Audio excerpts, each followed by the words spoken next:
ان کا آخرت پر ایمان ہی نہیں ہے وہ تو اسی قسم کی باتیں نکالتے رہتے ہیں. کچرا تھا انسان اور مر کے کچرا ہو کے ختم ہو جائے گا. لیکن جن کا آخرت پر ایمان ہے ان کا لائف اسٹائل دوسروں سے بہت مختلف ہونا چاہیے. جب ہے ایمان تو بھائی پھر یہ کیسا ایمان ہے کہ جمعے کے دن جمعے کی نماز پڑھ لی اپنا یعنی جو کلچر میں جو چیز آ رہی ہے بس اس کو فالو کیا. اگر آخرت ہے تو بھائی یہ پھر بہت بڑی حقیقت ہے, کیونکہ اس میں نیک لوگوں کا ٹھکانہ جنت اور بروں کا ٹھکانہ جہنم کی آگ ہے. پھر یہ دنیا مسافر خانہ ہے, یہ اصل نہیں ہے. پھر یہاں کے غموں کو حد سے زیادہ محسوس کرنا یہ جہالت اور حماقت ہے. یہاں کی خوشیوں میں اپنی لمٹ کو کراس کر دینا یہ حماقت اور جہالت ہے. لیکن یہی حماقتیں اور جہالتیں صبح و شام ہم کر رہے ہیں. کوئی پیسے کے پیچھے پاگل ہے تو اتنا پاگل ہوا ہے کہ آپ کی سوچ ہوگی. کسی کو کوئی بیماری ہے کہ وباؤں میں جو لوگ مرتے ہیں صبر کے باوجود اللہ انہیں شہادت دیتا ہے. اچھا ہے, گناہ معاف ہو جائیں گے انشاءاللہ. کیا خیال ہے بھائی؟ نہیں مرے تو کل ویسے ہی مر جانا ہے. تو آپ امید چاہتے ہو یہ کہ کچھ بھی نہ ہو, ٹھیک ہے نا, ایسے تھوڑی امید ہوگی, کچھ تو ہوگا. حالات بھی ابھی جو میں نے قرآن کی آیت پڑھی ہے اس میں تو اس کا تو مضمون ہی یہی ہے, ہم تمہیں آزمائیں گے بشیء من الخوف ونقص من الاموال والانفس والثمرات. خوف میں مبتلا کریں گے تمہیں, خوف میں مالوں کا نقصان بھی ہوگا معاشی. بڑے بڑے کروڑ پتی لوگ روڈ پہ آ سکتے ہیں, پیسہ ڈوب سکتا ہے. دنیا میں اللہ نے ہمیں پیڑے کھانے کے لیے پیدا نہیں کیا. بہت سے لوگ بہت دنوں سے پیڑے کھا رہے ہیں, وہ سمجھتے ہیں کہ یہ ہم موت تک پیڑے کھاتے رہے. بہت سے ملکوں نے پیڑے کھائے ہیں, ان کرونا نے ان کے منہ سے پیڑے چھین لیے. سمجھ رہے ہو؟ بہت سی قوموں نے, بہت سے ملکوں نے, بہت سے افراد نے پیڑے کھائے ہیں. بہت سے ملک بہت ترقی پر ہیں اور مسلسل پیڑے کھائے جا رہے ہیں. اس کرونا نے ان کے منہ سے بھی پیڑے, بولو بھائی, ہلا دیا ان کو. بہت سی جہازوں کی کمپنیوں نے بہت زیادہ پیڑے کھائے ہیں, ان کمپنیوں کا دیوالیہ نکل گیا. یہ ہے وَلَنَبْلُوَنَّكُمْ, اللہ فرماتے ہیں ہم تمہیں آزمائیں گے, اجتماعی سطح پہ بھی اور انفرادی سطح پہ بھی. بشیء من الخوف, خوف میں مبتلا کر دیں گے. ہم کریں گے یہ کام, یہ نیچر نہیں کرتی کہ خود بخود ہو رہا ہے. ملحد کہتا ہے بس یہ نیچر کا ایک حصہ ہے, فطرت کا حصہ ہے. فطرت بذات خود کوئی چیز نہیں ہے, اس کو بنانے والا اللہ ہے. بشیء من الخوف والجوع, بھوک بھی مسلط کریں گے, معاشی نقصان. ونقص من الاموال والانفس, مال کا نقصان, جانوں کا نقصان, انسانی ہلاکتیں ہوں گی. والثمرات, پیداوار کا بھی نقصان ہوگا. تو اللہ نے کیا فرمایا ان حالات میں, وبشر الصابرین, صبر کرنے والوں کو خوشخبری سنا دیں. جو غیر مسلم ہے وہ صبر نہیں کرے گا. دیکھو غیر مسلم کا جو صبر ہے نا, وہ ان کے جو موٹیویشنل اسپیکر ہیں وہ ان کو سمجھاتے ہیں کہ اس صبر کرنے سے جب تم ٹینشن نہیں لوگے تو ٹینشن نہ لینے سے بیماری کا خطرہ کم ہو جائے گا. اس لیے وہ چہرے کے ایکسپریشن سے, جو ان میں پڑھے لکھے لوگ ہیں, چہرے کے تاثرات سے, اور کوشش کرتے ہیں کہ ہم میڈیا کے سامنے جب آئیں اور بات کریں تو ہم یہ شو کریں کہ ہمیں کچھ بھی نہیں ہے. اندر اندر سے گھل رہے ہوتے ہیں وہ. ہمارے ہاں دل میں غم نہ بھی ہو تو چیخ منہ سے ایسے ظاہر کرے گا کیونکہ ٹریننگ نہیں ہے نا, تربیت نہیں ہے, کہ جیسے ساری دنیا کا غم اسی کو ہے. عمل سے لگ رہا ہوگا کہ یہ غمزدہ نہیں ہے, لیکن جو دل کی راحت ہے, دل کی خوشی ہے, وہ اللہ صرف اہل ایمان ہی کو دیتے ہیں تکلیفوں میں. وہ دل کی خوشی کے لیے جو اللہ نے موٹیویشن کی ہے وہ جملہ غیر مسلموں کے پاس نہیں ہے. فرمایا وَبَشِّرِ الصَّابِرِينَ، صبر کرنے والوں کو خوشخبری سنا دے، خوشخبری جو ان غموں میں صبر کرے گا. یہ صبر کرنے والے کون ہیں؟ اذا اصابتہم مصیبہ، جب انہیں کوئی مصیبت پہنچتی ہے، مالی ٹینشن آ گئی، بے روزگاری ہو گئی، جانی ہلاکتیں ہو گئیں. قالوا، تو یہ جواب میں کہتے ہیں انا للہ، یہ خود سے نہیں ہے، ہم کس کے غلام ہیں؟ اللہ کے. تو مالک کو اجازت ہے کہ وہ اپنے غلام کو آزمائش میں ڈال سکتا ہے. ہم اللہ کے غلام ہیں بھائی، یہ اللہ کے تصرفات ہیں. اتفاقی حادثات پہ انسان ٹینشن لیتا ہے، جو پہلے سے پلاننگ کے تحت ہوں اور اس کی پلاننگ کرنے والا ہمارا رب ہو اور ہم سے محبت کرتا ہو، اس کی طرف سے پریشانی تو ہمیں بنانے کے لیے، ہمیں بگاڑنے کے لیے اور عذاب دینے کے لیے نہیں ہے. انا للہ، ہم اللہ کے غلام ہیں، وانا الیہ راجعون، اور اسی کی طرف ہم نے لوٹ کر جانا ہے، اسی کی طرف لوٹ کر جانا ہے. کیا مطلب بھائی؟ دنیا مسافر خانہ ہے، یہاں اگر مر گئے تو ہمیشہ کے لیے ختم نہیں ہو رہے. یہاں اگر آپ کو کوئی پریشانی آ رہی ہے اور کوئی آپ کے دکھ درد بانٹنے والا نہیں ہے تو ٹینشن لینے کا نہیں ہے. اس لیے کہ اللہ ہے، وہ دیکھ رہا ہے اس مصیبت میں کہ یہ کیسے صبر کرتا ہے، اور وہ اس مصیبت میں قیامت کے دن اجر دے گا، نوازے گا. وہ ہمارے حضرت مفتی رشید احمد صاحب رحمہ اللہ تعالی ایک بہت زبردست بات بیان کیا کرتے تھے. فرماتے تھے کہ جیسے کسی کو بخار ہو تو یقینی طور پر کہ اس کو بخار ہے بھی یا نہیں ہے، یہ ماتھا گرم ہونے سے پتہ نہیں چلتا. بعض دفعہ دھوپ سے ماتھا گرم ہوتا ہے، چولہے کے قریب کھڑے ہو کر آپ کوئی چائے پکا رہے تھے، ماتھا وقتی طور پر کیا ہو گیا؟ بولو نا، گرم ہو گیا. حقیقت میں اس کو فیور ہے یا نہیں، اس کا تھرمامیٹر سے پتہ چلے گا. منہ میں آپ لگا دیں تھرمامیٹر، تھوڑی دیر بعد نکال کے چیک کریں، تھرمامیٹر غلطی نہیں کرتا عام طور پہ.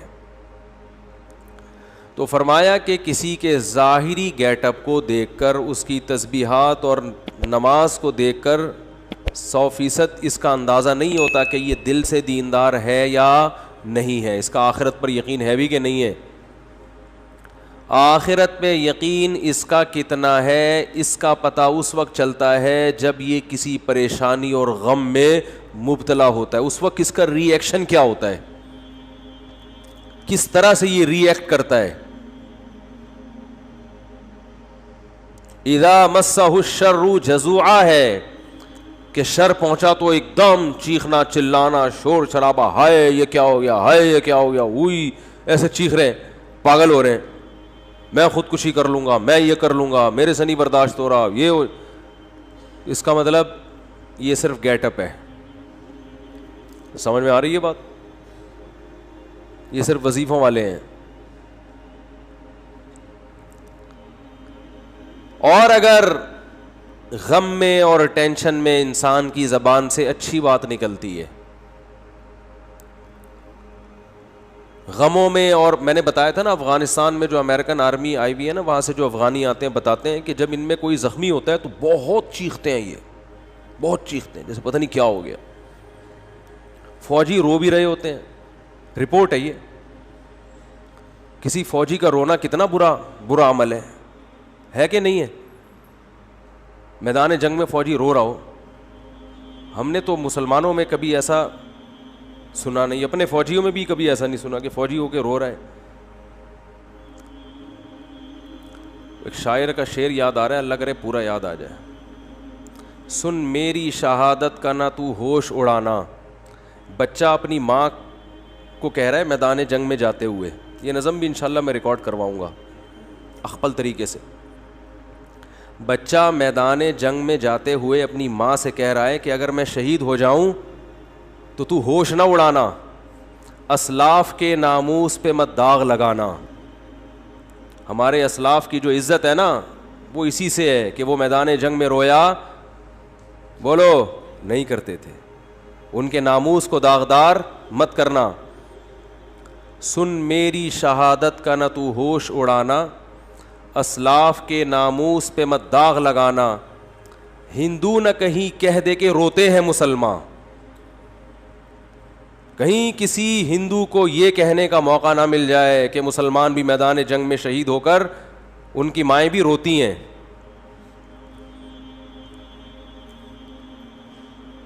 پھر کہتا ہے کٹ جاؤں مقتل میں تو اف تک نہیں کہنا. تو ماں کا اپنے بیٹے کی شہادت پہ رونا یہ برا نہیں ہے, یہ تو محبت کی علامت ہے. رونا تو سنت ہے, واویلا کرنا, چیخنا, چلانا. اور وہ تو ماں ہے نا, چلو وہ تو روئے, چیخے چلائے نہیں.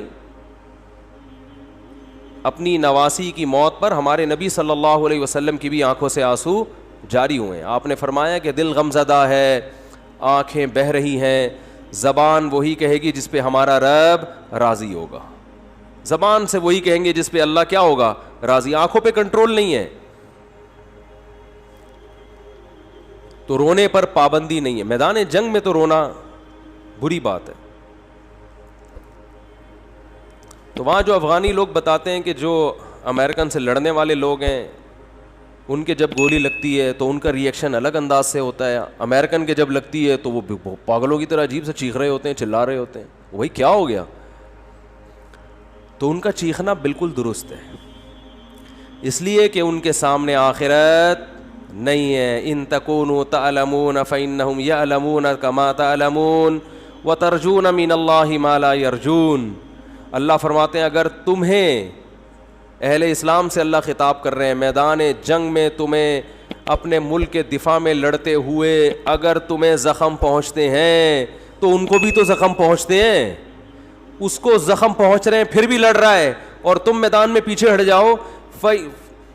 وَتَرْجُونَ مِنَ اللَّهِ مَا لَا يَرْجُونَ, جبکہ تم اس زخم پہ اللہ سے وہ امیدیں لگا کے بیٹھے ہوئے ہو جو تمہارا مخالف امیدیں لگا کے نہیں بیٹھا. تمہارا مخالف صرف گورنمنٹ سے مختلف قسم کے الاؤنس لینے کی امیدیں ہیں اس کو کہ میں زخمی ہو جاؤں گا اتنے پیسے ملیں گے, میری ٹانگ ٹوٹ جائے گی لکڑی کی جرمنی سے ٹانگ لا کے لگوا دی جائے گی. بس ان کو اپنے حکمرانوں سے امیدیں ہیں اور مرنے کے بعد تو وہ بھی نہیں ہے. میدان جنگ میں مر گئے تو اب کیا کیا کس توپوں کی سلامی قبر پہ دی جائے یا 25 توپوں کی, اس سے مردے کو کیا فائدہ ہے. وہ کہے گا مجھے تو مار دیا نا. کہتے ہیں اس کے لواحقین کو نواز دیں گے. تو لواحقین کو نواز کے, یہ بھی تو اپنے لواحقین میں سب سے پہلے تو یہ تھا, لواحقین کے لیے اپنے آپ کو ہی مروا دیا. کہے گا یار اتنا پروٹوکول تو میں زندگی میں لواحقین کو نہیں دیتا تھا. تو یہ مزیداری نہیں ہے. مزیداری ہے ان تکونوا تعلمون فإنهم يعلمون كما تعلمون وترجون من اللہ ما لا يرجون. خدا کی قسم قرآن کی اس ایک آیت نے ایسا مسلمانوں کو موٹیویٹ کیا ہے اپنے قوم کے لیے, اپنے ملک کے لیے, اپنے مذہب کے لیے لڑنے کا, ایسی آگ بھری ہے. اللہ فرماتے ہیں اگر تم زخمی ہوتے ہو تو انہیں بھی تو زخم پہنچتے ہیں. وہ تھوڑی جیسے آتے ہیں ویسے کے ویسے, کچھ تو تم نے ان کو بھی مارا ہوتا ہے. اس کے باوجود وہ میدان میں اتر رہے ہیں. حالانکہ ترجون من اللہ ما لا یرجون, تمہیں اللہ سے وہ امیدیں ہیں جو ان کو نہیں ہے. اور تمہیں اللہ سے کیا امیدیں ہیں؟ آپ صلی اللہ علیہ وسلم نے فرمایا جس کے میدان جہاد میں زخم لگا قیامت کے دن وہ زخم بہتا ہوا ہوگا اور اس کے خون کی رنگت خون جیسی اور اس کی خوشبو مشک جیسی ہوگی. اسی طرح آئے گا قیامت کے دن. شہید کے خون کا قطرہ زمین پہ گرنے سے پہلے اللہ اس کے گناہوں کو معاف کر دیتے ہیں. ہم نے تو شہداء کے خون کی خوشبو اپنی ناک سے سونگھی. اللہ نے تو ہمیں یہ آیتیں اور یہ حدیثیں یہ دنیا میں نظارہ کرا دیا. ہمیں کیسے کوئی لبرل اور ملحد یہ کہہ سکتا ہے کہ یہ حدیثیں معاذ اللہ غلط ہیں؟ ہم نے تو بھائی اپنی ناک سے سونگھی ہے. ابراہیم علیہ السلام نے اللہ سے پوچھا کہ اے اللہ تو مردوں کو زندہ کیسے کرے گا قیامت کے دن, یہ تو بوسیدہ ہڈیاں ہو کے مر کے ختم. تو اللہ نے فرمایا اولم تؤمن, کیا میری باتوں پہ یقین نہیں ہے؟ قال بلا, اللہ کیوں نہیں ہے, تو نے کہہ دیا بس یقین ہے, لیکن ذرا دکھا دے تو اور اطمینان ہو جائے گا. اللہ نے فرمایا خذ اربعۃ من الطیر, 4 پرندے لو, فصرہن الیک, ان کو آوازوں سے مانوس کریں, کسی آواز سے مانوس کر دیا جاتا ہے دوڑتا ہوا آتا ہے. ثم اجعل علی کل جبل منہن جزءا, ان کو ذبح کر کے قیمہ بنا کے ٹکڑے کر کے مکس کر کے چاروں طرف جو پہاڑ ہے نا ان کی پہاڑیوں کے کونوں پہ چوٹیوں پہ رکھ دیں. ثم ادعوہن, پھر جس پرندے کو جس آواز سے مانوس کیا ہے وہ آواز نکالیں. یاتینک سعیا, وہ پرندے دوڑتے ہوئے ابراہیم علیہ السلام کی طرف آئے, دوڑتے ہوئے, سارے بوٹیاں اڑ اڑ کے زندہ ہوئے, پورے پر اور پورا پرندہ بنا اور ابراہیم علیہ السلام کی طرف دوڑ رہا ہے. تو جس پیغمبر نے یہ منظر اپنی آنکھوں سے دیکھا ہو, انہیں کبھی کوئی وسوسہ ہوگا اللہ کی باتوں میں کہ میں قیامت کے دن مردوں کو زندہ کروں گا؟ تو بھائی ہم نے تو شہداء کے خون کی خوشبو اپنی ناک سے سونگھی ہے, اور میں نے نہیں, بہتوں نے سونگھی ہے, بہت سو سے آپ تصدیق کروا سکتے ہیں. اس میں ڈرامے بھی ہوتے ہیں, میں مانتا ہوں, آج کل تو جو مر رہا ہے خوشبو آ رہی ہے. تو اس میں جو کرامتیں ہوتی ہیں نا, اس میں جھوٹی خبریں بہت پھیلتی ہیں, لوگ اپنے بڑوں کو سے عقیدت میں غلو کی وجہ سے ان کو بہت اوپر چڑھا دیتے ہیں, لیکن جو مشاہدہ ہے اس کا تو انکار نہیں ہو سکتا. ہم نے تو خود مشاہدہ کیا, اور ایک کا نہیں کیا ہے, بہت سو کا کیا ہے. تو وبشر الصابرین, میں عرض کر رہا تھا کہ تھرمامیٹر کیا ہے کہ جب کوئی پریشانی آتی ہے تو کیا کرتے ہیں؟ صبر. جیلوں میں لوگوں کی زندگیاں گزر گئی, صبر کر رہے ہیں, منہ سے ان کی کبھی ناشکری کا لفظ ادا نہیں ہوتا. بھائی اللہ اسی پہ راضی ہے. آج آپ دیکھیں کسی خاتون کے چھوٹے بچے کا انتقال ہو جائے, کیسا چیختی چلاتی ہیں, ایسا روتی پیٹتی ہیں, ایسا ڈپریشن, ایسی سٹریس. وہی ہے کہ ہر آدمی بس اس دنیا میں پیڑے کھانے میں لگا ہوا ہے کہ سارے مزے اڑانے ہیں, کوئی ٹینشن نہیں ہو. میری دادی کی اللہ مغفرت فرمائے, انہوں نے مجھے بتایا کہ ان کے 8 یا 9 بچے 7 اور 8 سال کی عمر کو پہنچ کے مرے ہیں.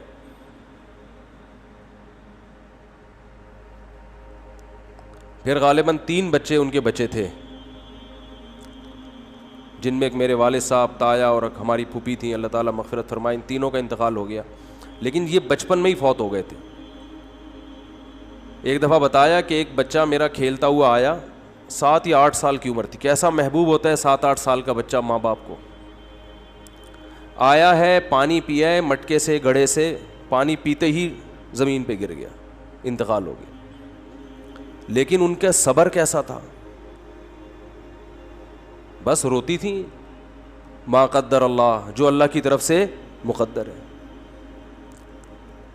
آج ایسے پاگل ہو جاتے ہیں, ایسے بوکھلا جاتے ہیں. طلاقوں کا ریشو بھی اسی لیے کہ ایک دوسرے کو برداشت کر ہی نہیں رہے ہیں.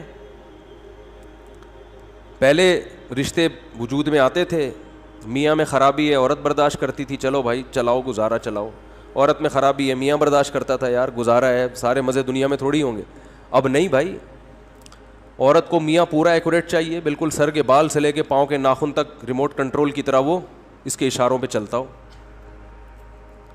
اور مرد کو بھی ایسا ہی ہے کہ بیوی ایسی چاہیے جس میں کسی قسم کا کوئی فالٹ ہو ہی نہیں, استخاروں میں بھی پازیٹیو آئے, اور حسن و جمال بے مثال, اور جناب اخلاق بھی, اور ہر معاملے میں اس کا معیار ایسا ہے کہ اس کو دنیا میں بس سارے مزے اس نے دنیا میں چاہیے. یہ ہر آدمی کا ہو چکا ہے مام. بھائی تھوڑا سا دنیا کو آڑا ترچھا کر کے چلاؤ, کنڈکٹر سے عبرت حاصل کرو نا. بار بار کہتا ہوں, بس جتنی بھی بھری ہوئی ہو, کنڈکٹر بس کو چھوڑ کے بھاگتا نہیں ہے کہ یار سیٹ نہیں مل رہی تو میں کہاں بیٹھوں, سارے تو پیسنجر چڑھ گئے. صبح سے شام لٹک کے ناظم آباد سے لانڈی، لانڈی سے ناظم آباد، ہوتا ہے کہ نہیں ہوتا؟ لٹک لٹک کے جائے گا، کہے گا رات کو سوئیں گے آرام سے، کوئی مسئلہ نہیں ہے، پاؤں رکھنے کی، انگوٹھا رکھنے کی جگہ نہیں ہے، مگر ایک دروازے سے چڑھے گا، سب سے کرایہ لے کے دوسرے سے اتر جائے گا. اسے کبھی ٹینشن ہوئی یار یہ کیا مسئلہ ہے یار، جگہ ہی نہیں ہے، سب لوگ عزت کے ساتھ سفر کر رہے ہیں اور وہ باس جو ہے وہ تو ڈرائیونگ کی سیٹ پہ بیٹھا ہوا ہے مزے سے، اور میری حالت دیکھو یار، مجھے تو جگہ ہی نہیں مل رہی، جاؤ میں نہیں جا رہا. وہ کہتے کوئی بات نہیں یار، پیسے جب آئیں گے نا جیب میں اتنے سارے تو اڈے پہ رات کو سوئیں گے آرام سے. پھر ان کو نیند بھی ٹائٹ آتی ہے، ان کو جگہ نہ بھی ملے بس کی چھت پہ سو جاتے ہیں، یہ ریڑیوں پہ سو جاتے ہیں، میں نے دیکھے ہیں. جگہ نہیں ملی، ریڑی لگی ہوئی ہے، کوئی پھل والا اپنی ریڑی چھوڑ کر چلا گیا، صبح دوبارہ سے پھل ڈالوں گا، 2-4 گلے سڑے سیب رہ گئے تھے سائڈ پہ لگایا، سو گئے. طبیعت سے سوتے ہیں مزے سے. وہ ٹینشن برداشت کر رہا ہے کہ بھائی پیسہ آ رہا ہے، تو بھائی ہم اور آپ بھی برداشت کر لیں کہ اجر آ رہا ہے اللہ کی طرف سے، ثواب مل رہا ہے، آخرت میں ذخیرہ ہو رہا ہے. رسول اللہ صلی اللہ علیہ وسلم نے ارشاد فرمایا ان اللہ اذا احب قوما ابتلاہم، اللہ تعالیٰ جب کسی سے محبت کرتے ہیں اسے آزمائش میں ڈال دیتے ہیں. ایسا بھی ہوتا ہے. فمن صبر فلہ الرضا، پھر ان آزمائشوں میں جو صبر کرتا ہے اللہ اس سے راضی ہو جاتا ہے. کہتے آزما لیا. پیغمبروں کو جو اللہ نے آزمایا تو کیسے خطابات دیے. نعم العبد، ایوب علیہ السلام کے بارے میں فرمایا کیا خوب بندہ، ساری زندگی بیماریوں میں گزر گئی، ایک لفظ زبان سے ناشکری کا نہیں نکلا. نعم العبد، یہ اللہ کی طرف سے القابات ملتے ہیں. جیسے ہم لوگ خطاب دیتے ہیں نا، کسی کو بہادری کا خطاب دے دیا، بہادر خان نام رکھ دیا، کسی کو حکیم الامہ کا نام ہم نے دیا، کسی کو قائد اعظم کا نام دیا، کسی کو مادر ملت کا نام دیا، مختلف قسم کے لقب ہم دیتے ہیں ان کی کارکردگی سے متاثر ہو کر. اللہ بھی دیتا ہے لقب. نعم العبد، کیا خوب بندہ، صحیح ہے نا، کیا خوب بندہ تھا میرا، صبر کی وجہ سے. وَإِذِ ابْتَلَىٰ إِبْرَاهِيمَ رَبُّهُ بِكَلِمَاتٍ، سورہ بقرہ. فرمایا اس وقت کو یاد کرو جب ابراہیم کو اس کے رب نے چند چیزوں میں آزمایا، وہ بھی آزمائشیں آئیں ان کے اوپر. فَأَتَمَّهُنَّ، ابراہیم ان آزمائشوں میں پورے نہیں اترے، کامیاب نہیں ہوئے، بہترین طریقے سے کامیاب ہوئے. اتمہن، بہترین طریقے سے ان آزمائشوں میں کامیاب ہوئے. کیسا آزمایا؟ اللہ ہم سب کی حفاظت کرے، ہماری اولادوں کی حفاظت کرے. اگر کسی کی ڈیتھ ہو جائے تو ہمارا ری ایکشن کیا ہوتا ہے؟ لیکن ابراہیم کو حکم دیا جا رہا ہے علیہ السلام کو، خود ذبح کرو اپنے ہاتھوں سے بچے کو. بتاؤ اللہ کی طرف سے کسی کی موت ہو جائے، یہ بڑی آزمائش ہے. یہ باپ کو خود حکم دیا جا رہا ہے خود کاٹو گلا، یہ تو بہت بڑی آزمائش ہے. انہوں نے کہا کوئی بات نہیں بھئی، اللہ ویسے بھی تو مار سکتا ہے، میرے ہاتھوں کٹوا رہا ہے، میں کاٹ دوں گا اس کو. ان تمام آیات اور احادیث سے پتہ چلتا ہے کہ اللہ انسانوں کو اپنا غلام دیکھنا چاہتا ہے، اور غلامی کی صورت میں ہی دیکھنا چاہتا ہے کہ فنڈر بننے کی کوشش بولو مت کرو، فنٹر نہ بنو. جیسے جیسے میں تمہارے ساتھ کر رہا ہوں بس تم نے صبر کرنا ہے، شکر کرنا ہے. ہاں خود سے آزمائشیں اللہ سے نہ مانگو، خود سے ایسے کام نہ کرو جس سے آزمائشیں تم پر آئیں، یہ پھر اللہ کی مدد بھی نہیں ہوتی، ثواب بھی نہیں ملتا.